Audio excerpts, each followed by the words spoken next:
Hello and welcome to Dragon Tech Gaming. I'm Dragon Tech, and this is my first episode of the new snapshots that's out for 1.10. I forgot what it's called. I'll just have a look. Yep, it's 16W20A is the new snapshot. So I just thought I'd show you around, and I know there's probably a lot of videos out there, but I thought I'd just show you what I think of the new blocks and the new updates and stuff. So I'll just go through the blocks at first. The structure blocks are here, all 4 types, and I'll get back to them in a minute. Then there's the bone block, which is here, and it's directional, you know, like logs.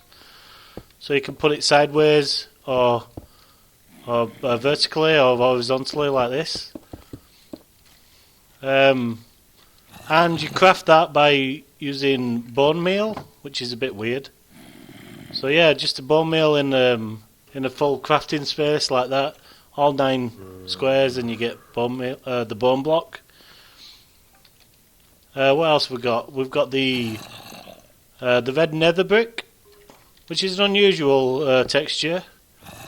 Very similar to nether brick, really. It's just a little bit redder, obviously. That's what the name is. So yeah, you need nether brick and nether wart for that. So just 2 diagonally like this, and then 2 nether wart diagonally in a 2x2 square, and you get your red nether brick. That's that one. So it is useful if you've got a surplus of nether wart. Now the nether wart block, which looks like meat or something. I mean, you can do large, so that's an entire block of nether wart. So I think it's just another way of consolidating all your leftover things, like coal can be put into a coal block and stuff like that. So you don't have a chest full of nether wart, you can now make nether wart blocks. Maybe, I mean, that's just an idea. And there's another one actually that I just forgot. Yeah, so the magma block is the next one, which I think is a good texture actually. It's animated, slightly animated. You can just see the lava like breaking through, and you find it in the nether, obviously. And you can craft it using a full. Oh, I've got that wrong. It's just a 2x2. I thought it was a full thing, but just 2x2, and you get the magma block for that. Yeah, you can find it in the nether. Typically down at the bottom where the big lava lake is, that's where you find it. It's not typically up at the top or higher up. It's usually right down at the bottom. That's where it spawns. And now for the mobs, you've got the polar bear, which we've got 2 in here. I think the passive, unless there's a cub nearby, you can get a cub spawning, and if you go near the cub, then I think just only one of them will attack you. I don't think they all will. And they attack in a very strange way. It's there you go, look, I've got a few, just spammed a few. So yeah, I've got a few cubs come down. So if I came close to here, one of these would try and attack me, and they stand on the back legs to attack you, which is weird. Then there's the husk, which is the zombie type.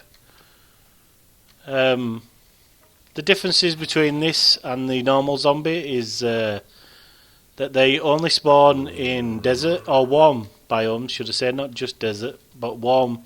So I'm guessing that's mesa and acacia, maybe. Not acacia, savanna.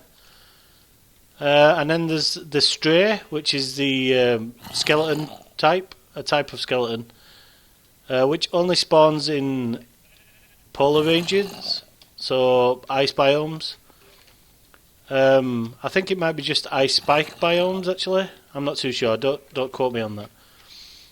And they're very similar to skeletons in every way, with their hearts and the damage that they do, except they cause slowness. So they'll still do the strafing thing. Look, you see the burn. The burning. I thought it jumped down there.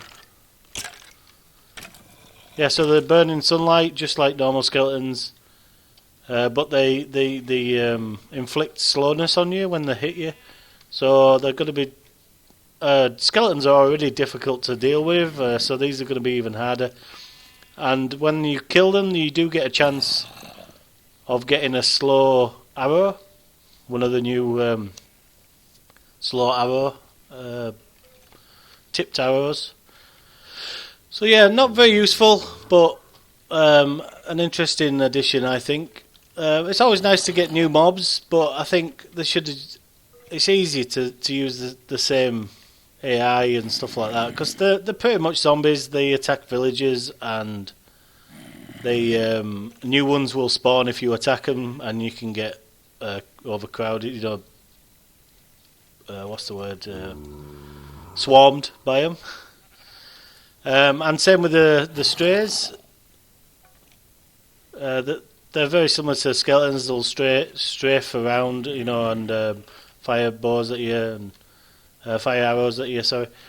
So it's not that much different. By the way, the husks, when they hit you, they give you the hunger effect. Very similar to when you eat rotten flesh. So that's an interesting thing.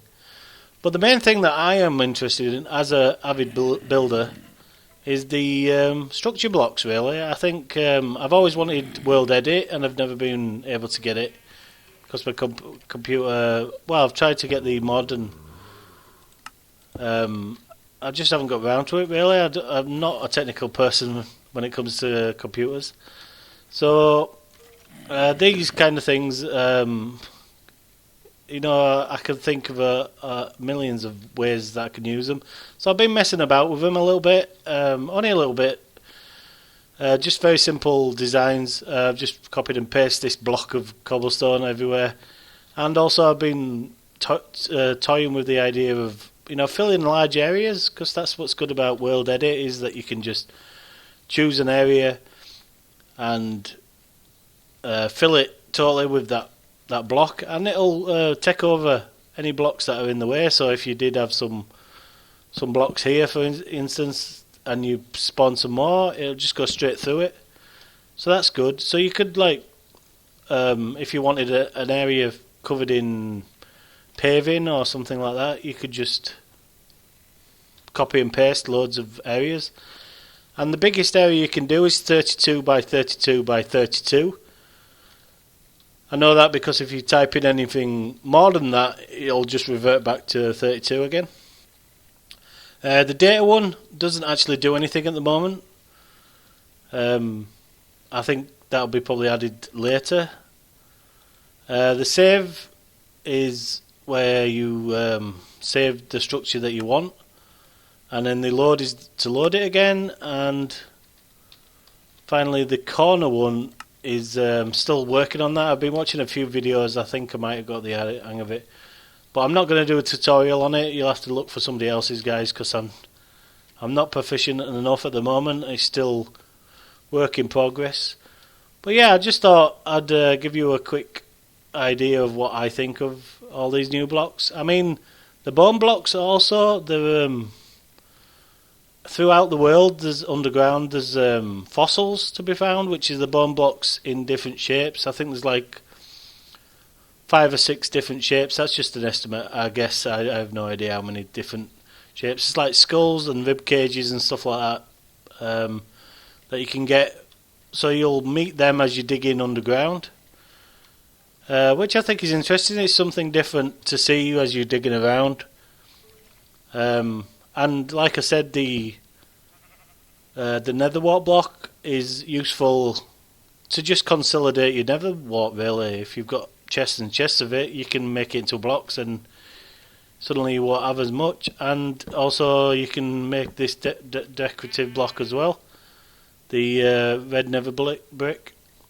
and also the magma block will injure you if you walk on it. If I was in survival, that is.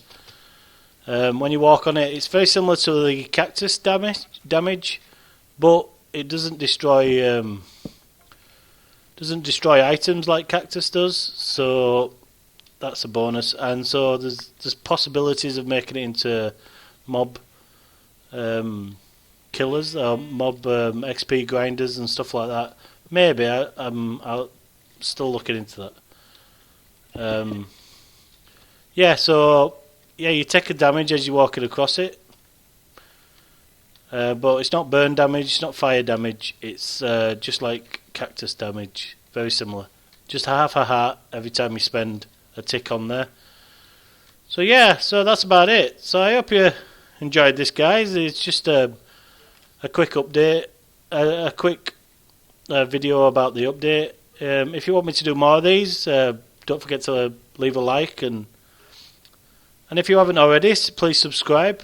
So thanks for watching. Goodbye for now.